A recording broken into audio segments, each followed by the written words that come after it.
मणिपुर में जारी तनाव के बीच राष्ट्रपति शासन की घोषणा पर लोकसभा में बुधवार और गुरुवार की दरमियानी रात को चर्चा हुई।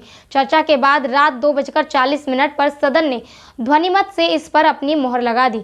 गृह मंत्री अमित शाह ने सदन को संबोधित करते हुए कहा कि सरकार राज्य में सामान्य स्थिति बहाल करने के लिए लगातार प्रयासरत है। अमित शाह ने बताया कि बीते 4 महीनों में मणिपुर में कोई नई हिंसा नहीं हुई है।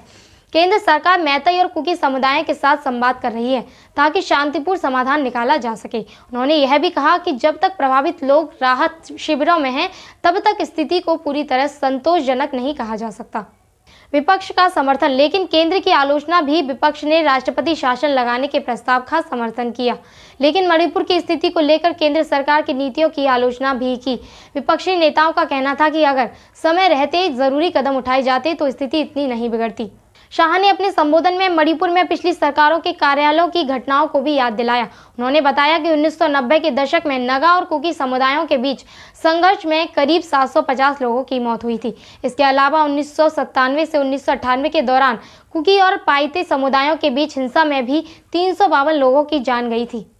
उन्होंने यह भी कहा कि 1990 के दशक में मैतेई पंगल झड़पों में 100 से अधिक लोग मारे गए थे, लेकिन उस दौरान ना तो प्रधानमंत्री और ना ही गृह मंत्री ने मणिपुर का दौरा किया। शाह ने स्पष्ट किया कि यह धारणा गलत है कि राज्य में हिंसा केवल वर्तमान शासनकाल में ही हुई है। सरकार का संकल्प। अंत में गृह मंत्री ने दोहराया कि केंद्र सरकार मणिपुर में स्थायी शांति बहाल करने के लिए प्रतिबद्ध है और हर संभव प्रयास किए जा रहे हैं।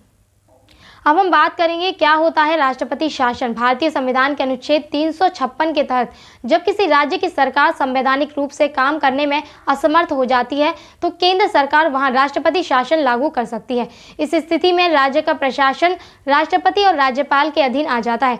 राष्ट्रपति शासन कब लगता है? जब राज्य सरकार बहुमत खो देती है और नई सरकार नहीं बन पाती, जब राज्य में कानून व्यवस्था पूरी तरह बिगड़ जाती है और संवैधानिक संकट खड़ा हो जाता है, जब राज्यपाल रिपोर्ट भेजकर बताते हैं कि राज्य सरकार संविधान के अनुसार काम नहीं कर पा रही। राष्ट्रपति शासन के प्रभाव। राज्य सरकार भंग या निलंबित हो जाती है। राज्यपाल को पूरे प्रशासन की जिम्मेदारी मिलती है। विधानसभा को भंग या निलंबित किया जा सकता है। केंद्र सरकार सीधे राज्य के फैसले लेती है। इसे 6 महीने तक लागू किया जा सकता है, जिसे संसद की मंजूरी से 3 साल तक बढ़ाया जा सकता है। क्या होगा आगे? केंद्र सरकार अब मणिपुर में शांति बहाल करने और पुनर्वास की प्रक्रिया तेज करने की दिशा में आगे बढ़ेगी। राष्ट्रपति शासन लागू होने के बाद राज्य का प्रशासन अब सीधे केंद्र सरकार की निगरानी में रहेगा।